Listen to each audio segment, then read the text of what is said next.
What's up, everybody? I am fresh from seeing Shang-Chi and the Legend of the Ten Rings, and while I expected to be floored, I thought it was good. So I just want to talk about a few things from the movie. I'm not going to keep you too long. Not too long. I've seen some reviews out there that have been really long, and I'm not trying to do that here. I will say this.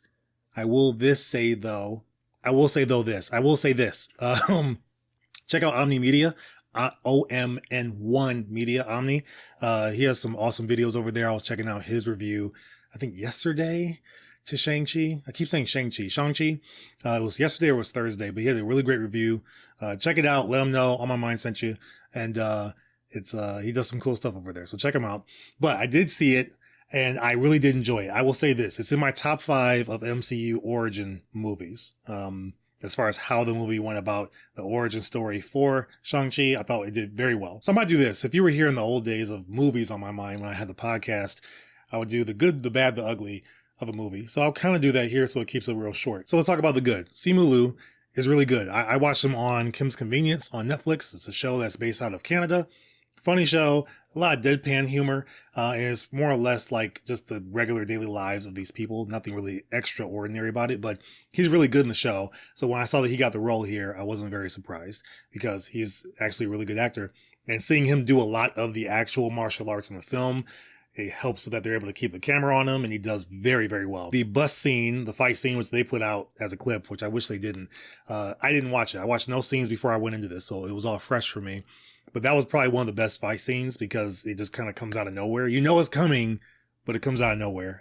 And so that's one of the best fight scenes. And I think all the fight scenes in the movie are fantastic, but he's very great in it. The lady who plays his sister, I can't remember her name, but she's really good. Her introduction is pretty cool as well.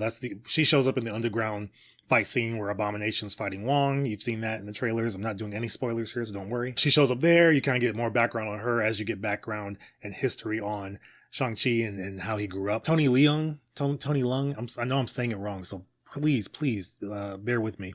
He's great in this, really great villain in the movie. I hear a lot of people saying like he's almost like at the tier of Killmonger or even a Thanos. Not a Thanos top tier. I probably put him just under Killmonger for me just because I kind of gravitate more to Killmonger, just Black Panther as a whole, obviously. And you might be saying that, well, yeah, Mike, because you're black. Yes, okay, that's one of the main reasons. But I love how this movie really plays on the story of growing up as, in this case, an Asian American male or female or Korean American, whatever the case. Just being of that descent, there is more or less an expectation that you live to your fullest extent, especially just based on like, you know, how you make money, what you do for work, things of that nature. What are you going to do to like really build the name of your family? In this case, a clan for Shang-Chi. But I think the themes of this movie are great, and the acting is really great. Michelle Yeoh, she's amazing in everything she does. So I think she's really great here. Awkwafina, in a weird way, is actually really good. I normally hate her accent. I hate the way she talks. It's almost like a black accent, which is what people say she does. I hate the way she talks normally.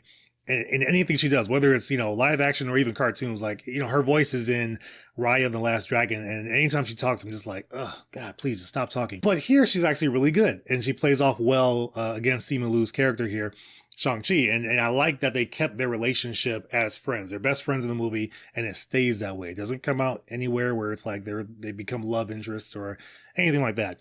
She is a damsel in distress in like one scene, but then she kind of comes to her own later on in the movie. I think that's pretty awesome the way they did that. So really cool to see that. That brings me now, though, to my first bad piece, which I think would be somewhat, you might kill me on this a little bit, but a little bit of the pacing of the movie feels uneven at certain parts. There's a lot of backstory when it comes to like flashbacks. You see a lot of flashbacks of different things that happen.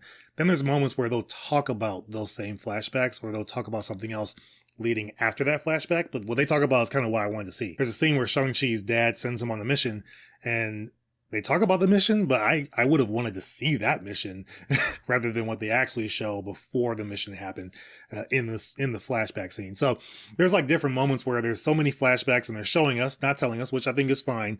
But then there's moments where they tell us, and I would have rather seen what they told us instead of the flashback they did show. So there was some of that. Nitpicky, I'm sure, for some. Also, the music is okay. I was expecting something on a Black Panther level. Like, I was expecting Shang-Chi to have his own theme, something that was very reminiscent of the culture they're showing us on the screen. And while you have a few of those with some of the string instruments that they play in this movie, it's not throughout. There's a lot of moments where it's more hip hop heavy in some cases. And then other times where it is superhero thematic, but not where it's directly tied to this character. And so that part I didn't like. I feel like Black Panther has done it the best of any MCU film so far. Winter Soldier, like I've talked about before, has a really good score as well for Captain America. But Black Panther has the best thematic score of any of the heroes. And anytime you hear it, you know exactly who this is for. For Shang-Chi, there is no moment in the movie where anything plays musically where I felt like, oh, it's Shang-Chi. Like if he's going to show up, in the movie with other heroes and they play some of his music beforehand, I won't know it's him because nothing about the music felt like it had a Chinese specific tone to it. And so it was a little bit weird. I was really hoping for more from that aspect. As far as the ugly, it's really only one part, the end fight scene. Well, really two things. The end fight scene, and I guess end action scene is very CGI heavy. And that was unfortunate. We had so many great fight scenes, between, Shang-Chi and his dad and Shang-Chi and his aunt and just all these different things. And so it was a little bit weird to see all of this CGI take place later on in the film. And I won't say what it is, but when you watch it, you'll probably feel the same way. At one point, my daughter leaned over to me and she was like, "Hey Dad, you can tell that's green screen. Like there's just so much green screen happening right now." You could tell. And it really took me out of the movie, to be honest. It took me out.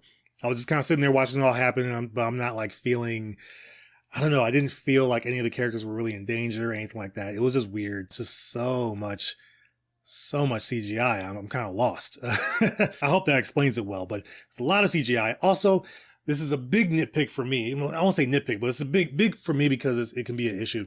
I feel like Black Panther had a lot of moments that were like, yeah, moments. Captain America has a lot of moments. Yeah, especially Civil War. Even Iron Man 3. Most MCU movies have a moment where it's like, yeah, like I can't believe that happened. Or yes, the hero prevailed. Like, yes, I'm so happy. This movie, they had moments that should have been that. And I don't know if it's because of the choice of music that played or how the music played or how the scene ended up transpiring. I'm not sure. It didn't fully end up that way. It was a little bit boring. It's kind of like oh, all right, he's there. All right, they're going to fight now. It was just kind of like things were happening, but at no point was it like, yes, like that was awesome. And I feel like that was kind of missing in this one. I hope that they kind of rectify that in the sequel, because I'm sure they're going to do a sequel. They have to. It's making a lot of money so far. But it was just, like that third act really needed to be redone. I hope that they learn their lesson in the next movie, whenever that'll come out, because there is an end credit scene that's great. Probably one of the best end credit scenes in a while, that really highlights what's coming next for the MCU and our characters. So that part I thought was really cool, but it was just, there's a lot of scenes in the movie where it's just kind of like, all right, that happened. Well, not even on the level of the bus scene. The bus fight scene is like one of the best fight scenes in the movie. And then also the fight scene between Shang-Chi's mom and dad in a flashback scene. That scene is also pretty awesome. Now here's the thing. There's a lot to love here though. It's just that I feel like there's a lot that they can improve on in the next movie. I think character moments are good. Everybody does a really great job from the acting department. The CGI is very questionable at times, and then the third act is really wonky and a little bit messy, but it's a fun movie. I think you should go see it. Again, top 5 origin film MCU for me, but I don't know if it's even in my top 10 of MCU films though. I have to look at the movies, see where they all kind of land. So that's just kind of my thought. Let me know what you guys think if you've seen it. We've talked about it a little bit in the Discord. Join the Discord if you haven't already and you're watching this. Subscribe if you haven't subscribed. And as always, thank you to my hyper crew, Brian Tidwell, Steve O, Slepnear, K6013, Dash Milner, Daniel Lopez, and Jonathan Cedarlin. Also to all my members and subscribers, thank you guys so much for watching, subscribing, and supporting the channel monetarily if you are. I think it's awesome that you do that. Before you go, check out some of our most popular videos on the channel. You can also see our most recent reaction right up here. But if you've seen all of that, then I'll see you guys in the comments. We could talk more about Shang-Chi.